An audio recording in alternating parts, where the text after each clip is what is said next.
ಸ್ನೇಹಿತರೆ ನಮಸ್ಕಾರ. ನಾನು ರವೀಂದ್ರ ಜೋಶಿ. ಒಬ್ಬ ರಾಜನ ಬಳಿ ಎರಡು ಗಿಣಿಗಳು. ಈ ರಾಜನ ಬಳಿ ಇರುವಂಥ ಗಿಣಿಗಳದ್ದು ಏನಪ್ಪ ವಿಶೇಷತೆ ಅಂದರೆ ಇವು ಪಂಜರದಲ್ಲಿಲ್ಲ. ಇವು ಆರಾಮಾಗಿ ಹಾರಾಡಿಕೊಂಡು ತಮಗಿಷ್ಟ ಬಂದ ಹಾಗೆ ಎಲ್ಲಿ ಬೇಕಲ್ಲಿ ಓಡಾಡ್ಕೊಂಡಿದ್ದಾವೆ. ಆದರೆ ರಾಜ ಏನು ಹೇಳ್ಕೊಡ್ತಾನೋ ತದ್ರೂಪು ಯಥಾವತ್ತಾಗಿ ಹಾಗೆಯೇ ಅನುಕರಿಸುವಂಥ ಗುಣಗಳನ್ನು ಹೊಂದಿದ್ದಾವೆ ಮತ್ತು ರಾಜನನ್ನು ಯಥೇಚ್ಛವಾಗಿ ಹೊಗಳ್ತಾ ಇದ್ದಾವೆ. ಭಾರತ ದೇಶದಲ್ಲಿ ಒಂದು ದೊಡ್ಡ ಸಮಸ್ಯೆ ಆಗಿದೆ.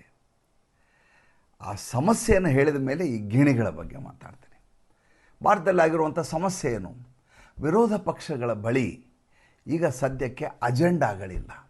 ಟೂಲ್ ಕಿಟ್ಗಳನ್ನು ತಯಾರಿ ಮಾಡಿಕೊಂಡಿರುವಂಥ ಅಂಗಡಿ ಏನಿತ್ತೋ ಆ ಅಂಗಡಿಯ ಬಾಗಿಲನ್ನು ಹಾಕಲಾಗಿದೆ. ನಾನು ಯಾರ ಬಗ್ಗೆ ಹೇಳ್ತಾ ಇದ್ದೀನಿ ಅಂತ ನಿಮಗೆ ತುಂಬ ಚೆನ್ನಾಗಿ ಗೊತ್ತಾಗಿರಬೇಕು.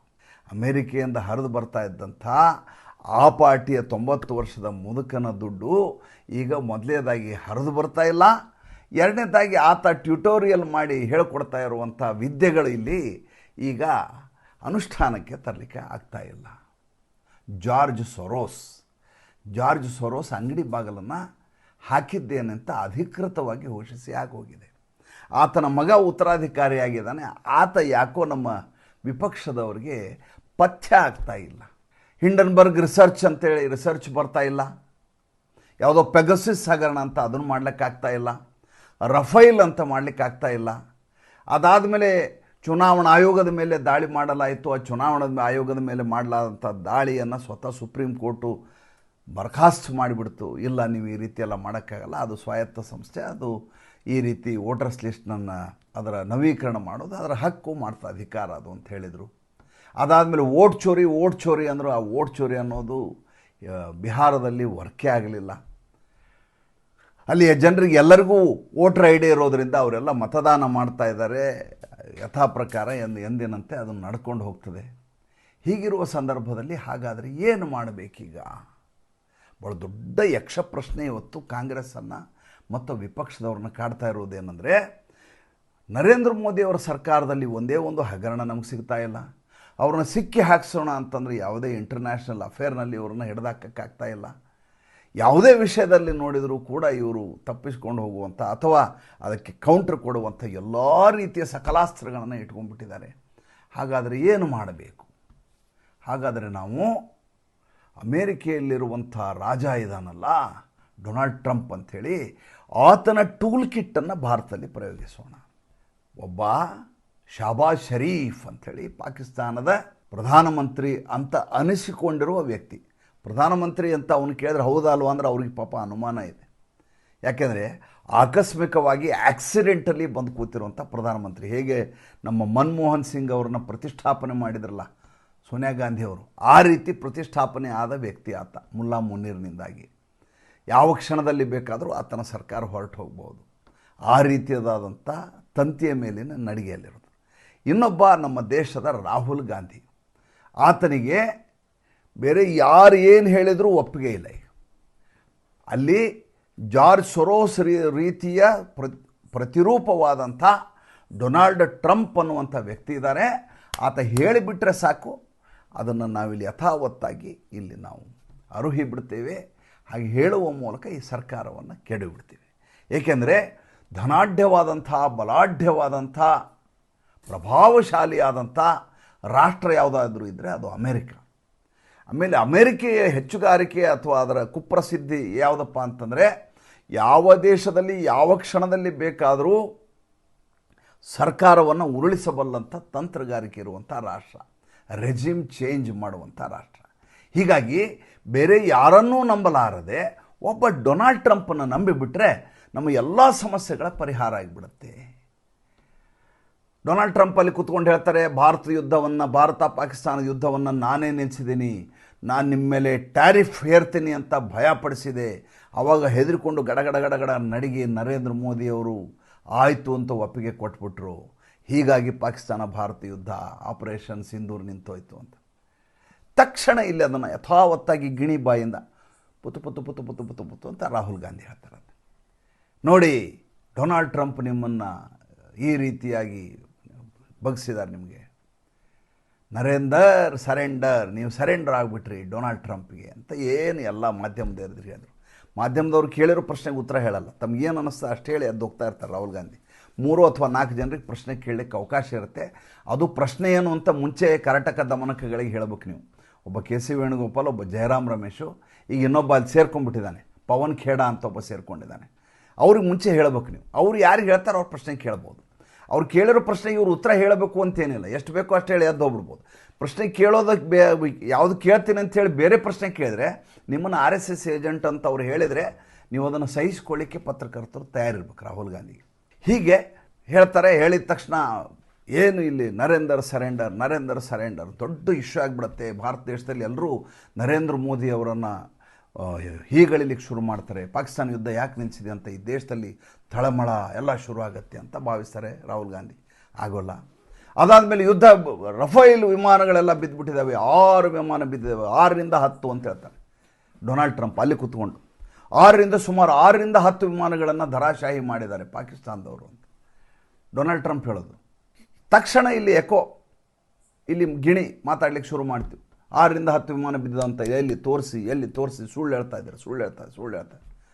ಸ್ವಲ್ಪ ದಿವಸ ಆದಮೇಲೆ ಗೊತ್ತಾಗುತ್ತೆ ಪಾಕಿಸ್ತಾನದ ವಿಮಾನ ಬಿದ್ದಿದ್ದಾವೆ ಅಂತ. ಅಷ್ಟೊತ್ತಿಗೆ ಜನ ಇದನ್ನು ಮರ್ತು ಬಿಟ್ಟಿರ್ತಾರೆ. ಅದಾದಮೇಲೆ ಅಲ್ಲಿ ಡೊನಾಲ್ಡ್ ಟ್ರಂಪ್ಗೆ ಇನ್ನೊಂದು ಶುರು ಆಗುತ್ತೆ. ಅಲ್ಲಿ ಏನಪ್ಪ ಅಂತಂದರೆ ಭಾರತದ ಎಕಾನಮಿ ಬಿದ್ದೋಗಿದೆ, Indian economy is dead economy ಅಂತ. 4ನೇ ಜಗತ್ತಿನ ಅತಿ ದೊಡ್ಡ ಎಕಾನಮಿ ಅಂತ ಜಗತ್ತಿನ ಎಲ್ಲ ರಾಷ್ಟ್ರಗಳು ಹೇಳ್ತಾ ಇದ್ದಾವೆ. ಯುನೈಟೆಡ್ ಕಿಂಗ್ಡಮ್ನಿಂದ ಹಿಡಿದು, ಫ್ರಾನ್ಸಿಂದ ಹಿಡಿದು, ಜರ್ಮನಿಯ ಚಾನ್ಸಲರಿಂದ ಹಿಡಿದು, IMF ಕೂಡ ಹೇಳಿಬಿಟ್ಟಿದೆ ಭಾರತದ ಆರ್ಥಿಕ ಸ್ಥಿತಿ ಏನು ಅಂತ. ಆದರೆ ಭಾರತದ economy is a dead economy ಅಂತ ಡೊನಾಲ್ಡ್ ಟ್ರಂಪ್ ಹೇಳ್ತಾರೆ. ಅವ್ರು ಹೇಳಿದ ತಕ್ಷಣ ಇಲ್ಲಿ ಸಂಸತ್ತಿಂದ ಹಿಂಗೆ ಹೊರಗಡೆ ನಡ್ಕೊಂಬರ್ತಾಯಿದ್ರು ರಾಹುಲ್ ಗಾಂಧಿಯವರು. ಮಾಧ್ಯಮದವ್ರು ಮೈಕ್ ಹಿಡ್ಕೊಂಬಿಟ್ರು. ಮಾಧ್ಯಮದವ್ರಿಗೆ ಮೈಕ್ ಹಿಡ್ಕೊಳ್ಳೋದ್ರಲ್ಲಿರುವಂಥ ರೋಮಾಂಚನ ಬೇರೆ ಯಾವುದರಲ್ಲೂ ಇಲ್ಲ. ಯಾವ ವ್ಯಕ್ತಿಯನ್ನು ಏನು ಬೇಕಾದರೂ ಪ್ರಶ್ನೆ ಕೇಳಬಲ್ಲೆ ಅನ್ನುವಂಥ ಮನಸ್ಥಿತಿ ಅದು. ಕೇಳಬಾರ್ದಾ, ಈತ ಯೋಗ್ಯನ ಈ ಪ್ರಶ್ನೆಗೆ, ಇದಕ್ಕೆ ಸರಿಯಾದ ಉತ್ತರ ಸಿಗತ್ತಾ, ಅದಕ್ಕೆ ನಾನು ಕೌಂಟ್ರ್ ಕೊಡಬಲ್ಲೆ ನಾವು ಹೇಳಿದ್ದಕ್ಕೆ ಅಂತ ನಾವು ಯೋಚನೆ ಮಾಡಲ್ಲ. ಮೈಕ್ ಹಿಡಿತೀವಿ ಅಷ್ಟೇ. ನಾವು ಮೈಕ್ ಹಿಡಿದ್ಮೇಲೆ ನಾವು ಅವನಿಗೆ ಇದಕ್ಕೆ ಕೌಂಟ್ರಾಗಿ ಪ್ರಶ್ನೆ ಕೇಳಬಹುದು ಅನ್ನುವಂಥ ನಮ್ಮ ಹಕ್ಕು ಮತ್ತು ನಮ್ಮ ಜಾಣ್ಮೆ ಎರಡರ ಪ್ರಯೋಗಗಳಾಗೋದೇ ಇಲ್ಲ. ಏನು ಭಾರತ ಎಕಾನಮಿ ಡೆಡ್ ಎಕಾನಮಿ ಅಂತ ಡೊನಾಲ್ಡ್ ಟ್ರಂಪ್ ಹೇಳಿದಾರಲ್ಲ, ನಿಮಗೆಲ್ಲ ಗೊತ್ತೇ ಇರಲಿಲ್ವಾ? ಈಗ ಕೇಳ್ತಾ ಇದ್ದೀರಾ ನೀವು, Bharat economy is a dead economy, Donald Trump ಅವ್ರು ಹೇಳಿದಾರಲ್ಲ, ನಿಮ್ಗೆ ಗೊತ್ತೇ ಇರಲಿಲ್ವಾ ಅಂತ ಕ್ಯಾಶುವಲ್ ಆಗಿ ರಾಹುಲ್ ಗಾಂಧಿ ಹೇಳಿ ಅಲ್ಲಿಂದ ಪಾಸ್ ಆಗ್ತಾ ಇರ್ತಾರೆ. ಅಲ್ಲಿ ಶಹಬಾಜ್ ಶರೀಫ್ ನಂಬಲಿಕ್ಕೆ ಸಾಧ್ಯ ಇಲ್ಲ. ನೀವು ಇರಾನ್ಗೆ ಧೋಖಾ ಮಾಡಿಬಿಡ್ತಾರೆ ಶಹಬಾಜ್ ಶರೀಫ್, ಚೈನಾಗೆ ಧೋಖಾ ಮಾಡಿಬಿಡ್ತಾರೆ. ಚೈನಾ $60 ಬಿಲಿಯನ್ ದುಡ್ಡನ್ನು ಹಾಕಿದ್ರಿ ಸಿಪೆಕ್ ಯೋಜನೆಗೆ. ಆದರೆ ಆ ಕಾರಿಡಾರ್ ಆಗಲಿಕ್ಕೆ ಸಾಧ್ಯವೇ ಇಲ್ಲಾರ್ದಂಥ ಸ್ಥಿತಿ ಅಲ್ಲಿದೆ. ಆ ರೀತಿ ಸ್ಥಳೀಯವಾದಂಥ ಸಂಘರ್ಷ ನಡೀತಾ ಇದೆ ಅಲ್ಲಿ. ಬಲೂಚ್ ಲಿಬರೇಷನ್ ಆರ್ಮಿ ಕಾಲಿಡ್ಲಿಕ್ಕೆ ಬಿಡಲ್ಲ ಕೆಲಸ ಮಾಡಲಿಕ್ಕೆ, ಬೆಂಕಿ ಹಚ್ಚಿ ಸುಡ್ತಾ ಇದ್ದಾರೆ. ಆ ಪರಿಸ್ಥಿತಿನಲ್ಲಿ ನಮ್ಮ ಕಡೆ ಆಗೋದಿಲ್ಲ ಅಂತ ಚೈನಾ ಕೈ ಬಿಡುವಂಥ ಪರಿಸ್ಥಿತಿನಲ್ಲಿ ಹೋಗಿ ಅಮೇರಿಕಾದ ತೊಡೆ ಮೇಲೆ ಹೋಗಿ ಕೂತ್ಕೊಂಡ್ಬಿಟ್ರು ಶಹಬಾಜ್ ಶರೀಫ್. ಮುಲ್ಲಾ ಮುನೀರು ಶಹಬಾಜ್ ಶರೀಫ್. ಒಂದು ಬ್ಯೂಟಿಫುಲ್ ಆದ ಮಾತಿದೆ, ಏನಪ್ಪ ಅಂದರೆ, there is no free meal with Donald Trump ಅಂತ. ಡೊನಾಲ್ಡ್ ಟ್ರಂಪ್ನ ಜೊತೆ ಉಚಿತವಾದ ಊಟ ಇಲ್ಲ, ಉಚಿತವಾದ ಬ್ರೇಕ್ಫಾಸ್ಟ್ ಇಲ್ಲ. ನಿಮ್ಮನ್ನು ಊಟಕ್ಕೆ, ನಿಮ್ಮನ್ನು ತಿಂಡಿಗೆ, ನಿಮ್ಮನ್ನು ಟೀಗೆ ಕರೆದಿದ್ದಾನೆ ಅಂದರೆ ನಿಮ್ಗೆ ಯಾವುದೋ ಒಂದು ಟೊಪಿಗೆ ಹಾಕಲಿಕ್ಕೆ ಆತ ಕರೆದಿದ್ದಾನೆ ಅಂತ ಅರ್ಥ. ನರೇಂದ್ರ ಮೋದಿ ಅವ್ರನ್ನೂ ಕರೆದಿದ್ದ ಆತ. ಕೆನಡಾದಲ್ಲಿ ಇದ್ದ ಶೃಂಗಸಭೆಗೆ ಹೋದ ಸಂದರ್ಭದಲ್ಲಿ ಇಲ್ಲೇ ಪಕ್ಕದಲ್ಲೇ ಇದ್ರಿ, ನಯಾಗರ ನಿಂಗೆ ದಾಟಿದ್ರೆ ಅಮೇರಿಕ ಬರುತ್ತೆ, ಬಂದು ಟೀ ಕುಡ್ಕೊಂಡು ಹೋಗಿ ಅಂತ. ಈತನ ಟೀಯ ಬೆಲೆ ಏನು ಅಂತ ನರೇಂದ್ರ ಮೋದಿಗೆ ತುಂಬ ಚೆನ್ನಾಗಿ ಗೊತ್ತು. ಇಂಥವ್ರು ಭಾಳ ಜನರನ್ನ ಅವರು ಜೀರ್ಣಿಸ್ಕೊಂಡಿದ್ದಾರೆ ನರೇಂದ್ರ ಮೋದಿ. ನೋಡ್ಲಿಕ್ಕೆ ಹಂಗೆ ಕಾಣಿಸ್ತಾರೆ ಅವರು, ಬಟ್ ಭಾಳ ಶಾರ್ಪ್ ಆಗಿದ್ದಾರೆ ಅವರು. ಅದ್ರ ಬಗ್ಗೆ ಅನುಮಾನ ಇಟ್ಕೋಬೇಕಾಗಿಲ್ಲ. ನಾವು ಎಲ್ಲಿ ಯೋಚನೆಯ ಬಿಂದು ನಿಲ್ಲತ್ತೋ ನಮ್ಮದು, ಅಲ್ಲಿ ನರೇಂದ್ರ ಮೋದಿ ಅವ್ರು ಶುರು ಆಗುತ್ತೆ. ಯಾವುದೇ ಪ್ರಕರಣ ನೋಡಿರಿ, ನಿನ್ನ ಜೊತೆ ಚಹಾ ಕೊಡಲಿಕ್ಕೆ ಆಗಲ್ಲ ನನಗೆ, ತುಂಬ ದುಬಾರಿ ಚಹಾ ನಿಂದು, ನೀ ಕುಡ್ಕೋ ಅಂಥೇಳಿ ಅಲ್ಲಿಂದ ಜಗನ್ನಾಥ ದೇವಸ್ಥಾನಕ್ಕೆ ಹೋದ್ರು. ಅವರು ಕ್ರೊಯೇಷಿಯಾ ಹೋದರು, ಕ್ರೊಯೇಷಿಯಿಂದ ಜಗನ್ನಾಥ ಟೆಂಪಲ್ಗೆ ಹೋದರು, ಭುವನೇಶ್ವರ್ಗೆ ಬಂದರು. ಹಾಗೆ ಈ ಡೊನಾಲ್ಡ್ ಟ್ರಂಪು ಇದ್ದಕ್ಕಿದ್ದ ಹಾಗೆ ಈ ಶಹಬಾಜ್ ಶರೀಫನ್ನು ಕರೀತಾರೆ. ಶಹಬಾಜ್ ಶರೀಫ್ ಕರೆದು ನೀ ಇದಕ್ಕೆ ಸಹಿ ಹಾಕು ಅಂತ. ಯಹೂದಿಗಳ ಪರವಾಗಿ ಮುಸಲ್ಮಾನ ರಾಷ್ಟ್ರದ ಪ್ರಧಾನಮಂತ್ರಿ ಸಂಧಾನದ ಪತ್ರಕ್ಕೆ ಸಹಿ ಹಾಕಬೇಕು, ಡಿಕ್ಲರೇಷನ್ಗೆ. ಬೆಂಕಿ ಹೊತ್ಕೊಂಡಿದ್ದೆಲ್ಲಿ? ಪಾಕಿಸ್ತಾನದಲ್ಲಿ.